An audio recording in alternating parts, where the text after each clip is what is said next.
Let's start with the real story of a girl who spent $200,000 on a host. To set some context, host clubs are places in Japan where girls can drink with male hosts, and the hosts get a percentage of the sales. Last year, there were new regulations put in place, but a year later, the industry continues to thrive. All of the following quotes will be translations from a Japanese interview with this girl, which I will link below. I've omitted most of the interviewer's words throughout. At the start, the interviewer asks, I heard you spent $200,000 on a host, and I wanted to hear that story in a bit more detail. What kind of guy did you spend it on? The girl is called Momotan. Momotan says, well, his looks were really exactly my type. This was on social media, where I found his account, and I went to see him at the store, and we met like that. He used romantic tactics from the beginning, and things went super quickly. Like he bought me an engagement bracelet and quickly said, let's live together. And then he let me live with him, and things like that. And I pretty much completely believed him. I thought, I'm going to marry him. The day after we met, he bought us the engagement bracelets. The interviewer says, so he asked you to marry him the day you met? Momotan replied, yes, that's what happened. He was around the number 1 or 2 host at the club. The interviewer asks, even though you knew he was a host, you believed that you would marry him? She replies, yes, my mind was like a flower garden. He said I was very cute. He's like, you're really cute. Let's get married. Something like that. He was the same age as me. Maybe being the same age made it easier to believe him. The interviewer says, when did you realize he was lying about the marriage? Momotan says, after about 1 month. I said, if I'm your girlfriend, isn't it strange that I'm going to the store? And he said various things and said that if I don't go to the store, he can't make time for me. And if I spend money at the store, he will eventually return the favor. And it didn't completely make sense, but he kind of explained it all away. And I thought, oh. And even I thought this seemed off, but I liked him, so I said I understand. I bought a lot of champagne at the store. I only went once or twice a month, and the first time I'd spend just a few $100s. For example, if I went 2 times in a month, the first time I'd spend a few $100s, and the second time it would be on like the final day of the month when rankings are decided, and I'd spend like $10,000 or $15,000. He would give me presents and things like that. He would go on dates with me and created memories together for me. It was fun, and I felt happiness. I felt he wouldn't marry me, like that there was a 95% chance he wouldn't marry me, but I was like believing the remaining 5%. His behavior towards me became more and more crude, and that was quite sad. But I continued to like him, and I could only express my love with money, and he became more and more cold. But if I didn't spend money, I thought he would probably be even more cold towards me. I had thoughts, like if I continued to spend money, maybe he would become kind to me again. I had that kind of hope. The interviewer says, his behavior towards you was so rough, even though you were his biggest customer. Why do you think that is? I think pretty simply, he disliked me. I was overdosing around that time as well, so I think that took him aback. That's possible. On Christmas, as a Christmas gift, I wanted to buy champagne at the store for him. But because I liked him, I thought I wanted to do something more for him, like as a couple as well. And there was a cute, like Christmas-shaped cookie. I was going to buy the champagne, so I couldn't buy him an expensive present. So I bought the cute cookie and handed it to him at the entrance of the store, saying that this is my Christmas present. He opened it and looked inside and said, what is this? I don't want this. I'll give this to an employee. This was quite a shock to me. I said I won't buy the champagne. I'm going home. And when I said that, he dragged me into the store, saying, how dare you say that? I was saying I won't go to the store and acting out. So he said, you're acting out and embarrassing me. So go to the VIP seats. The VIP seats are these really expensive seats, and he pushed me into them, and we had a fight there. And he took my wallet and keys, and he took everything from inside my wallet, and said, I'll use this as the VIP fee. And he took my key, the spare key I had, and he handed me like $20 or $30 and said to go to a net cafe or something with this. After that, I went to the police and explained the situation. I had a pet cat at the time in the house that we shared, and it was my pet, so I had told him, can you at least just return the cat? And he was like, if you spend money. And I explained that situation to the police, and they went to the house with me and helped me gather all my things really quickly, and I was able to safely retrieve the cat, and I left carrying my luggage and my cat. I filed a police report, and they did an investigation, but couldn't find enough evidence, and the investigation was ended. The police report was for forcibly being taken into the store and for taking money from my wallet and paying the store with it, mainly. The one thing I kind of can't forgive him for is taking the cat as hostage. I have some anger from that, but about everything else, all my memories before that are important treasures to me because I liked him. When I worked in host clubs, I grew to like almost all of the customers that I regularly interacted with. In the host clubs I was at, most of the customers at any given time were regular customers with varying cadences, some of them weekly or a few times weekly, some a few times each month, and some of them every day for a month straight. An employee who worked for the host club would assign seating for everyone in the club at all times. He was observing the many conversations at all times. There were over 20 hosts in the club, and he would assign hosts to help at the tables with customers that they got along with the most. So I was seeing many of the customers many times, sometimes on a daily basis. We weren't allowed to discuss anything deep or personal, and yet, during these shallow conversations, I was sometimes moved by a tender kindness that the customers would display towards me. I, who was just this new person there and a kind of foreigner, some would express a genuine concern for me. Other customers would hardly talk at all at the host club. They were extremely shy and obviously uncomfortable and not used to this type of environment, but they were bearing with it because their host had asked them to be there. They would nicely respond to my questions, doing their best to be polite and engage in conversation.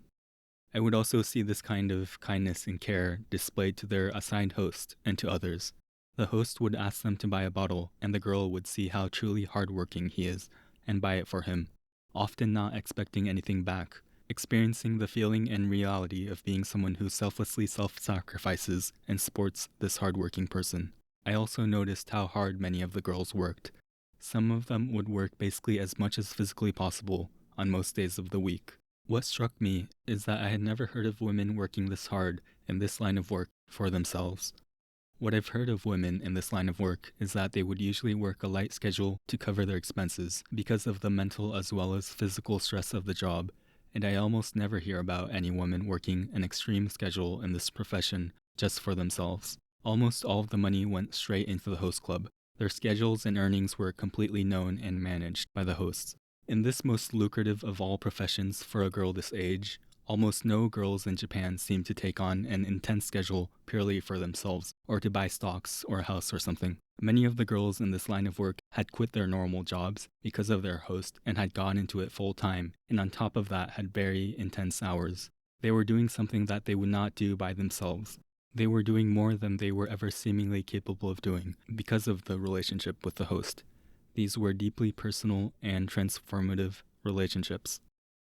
Sometimes after a big purchase, I would see the host and the customer at their booth, sitting beside each other, both of them quietly crying. I would often have heard their entire story, as hosts talked about everything with each other. I would have heard about her job transitions, her first foray into lighter work, and then more intense work to help the host accomplish his goal, and I would have heard about her intense schedule for the past month leading up to the purchase of a champagne tower, and of the mental and physical strain and the things that they had done to cope with it. It's been something I've thought about a lot while inside the host clubs and afterwards, because of it being such a mystery to me. One thing that all this made me believe more strongly is that Japan is truly different from America and the rest of the world. Host clubs are unique to Japan, and not only that, I couldn't even imagine the existence of host clubs elsewhere. So many things have to be so badly broken for so many girls for host clubs to exist as they are. Maybe the social fabric is so extremely frail in Japan for something like this to be such a big industry. I would think that any girl who was talking openly with friends or family about her life would be immediately warned away from host clubs. It's clear that if a guy you like is asking you to spend money on him at a host club, that you are being manipulated and should not do it, not even to mention the path to prostitution that this leads to. I also could not imagine host clubs in America because I just don't think that American girls would fall for this type of thing. I can't even imagine it happening with any American that I've known. I just can't understand the long chain of thinking that you would need to have to spend so much money at a host club, including engaging in prostitution. Basically, I think that Japanese girls are different from girls in other countries. Living in Japan, it looks to me like even on the visible level, Japanese girls and women act very differently from girls in other countries. They speak in more feminine ways. Some girls and women have a very high-pitched voice, like an anime girl, that sounds jarring or fake to me, being unused to it in America.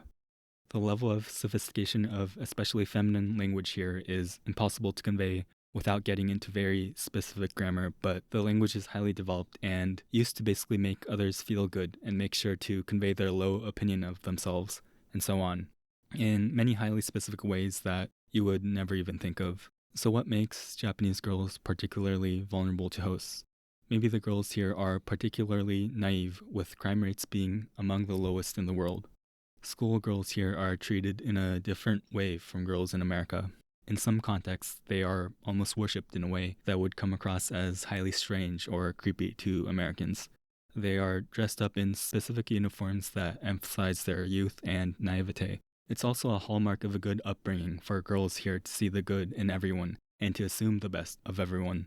All of society, from families to schools to adults, collaborate to create a shielded environment where girls can live in this carefree way. There are many girls' schools still, though the number is shrinking, intended specifically to create this highly shielded persona of a good girl. Perhaps this naive, unquestioning type of girl would be okay in a world where they are only exposed to a small class of good men, or if they are put into an arranged marriage that works out. But when they are exposed to people only looking to extract money from them, they would be vulnerable. Japan is such an incredibly well-functioning and safe society that you can essentially completely shut your brain off and have a normal, functional life. After living in Japan for 4 years, a trip to Nepal had me almost falling apart. I was confronted with a chaos that I had not had to deal with while living in Japan. In America, I had to be vaguely aware of my surroundings to keep myself safe and not step on poop or needles or people, and I had to be able to interact with various people in public. But in Japan, this whole facet of myself and my skills had atrophied. Unemployment in Japan is near zero. Almost everyone that is looking for a job finds one, and the minimum wage is enough to afford basic housing, healthcare, and food. People work long hours here. While working, people can avoid thinking about anything else, about their families or friends or aspirations or life goals. Working gives people a sense of security, the feeling that they are doing the right thing.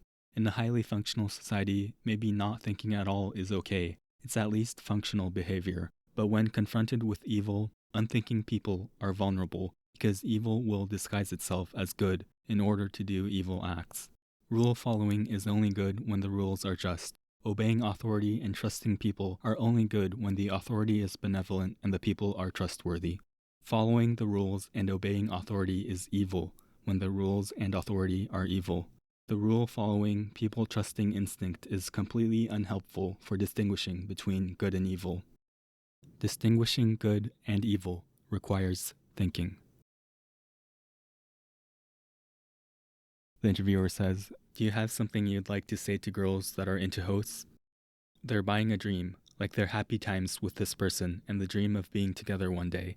It's buying those things with money, or they're expressing their love with money. So I would say to people who go to host clubs, if, no matter how cruelly you get discarded, for example, or no matter how bad the outcome is, will you regret the money that you spent or think that it was wasted? If you think you might think those things, you should quit. But if you think that, despite that, you won't regret it, then I wish for you to continue to give more and more love to the hosts that you like, in the form of money, if you won't regret it."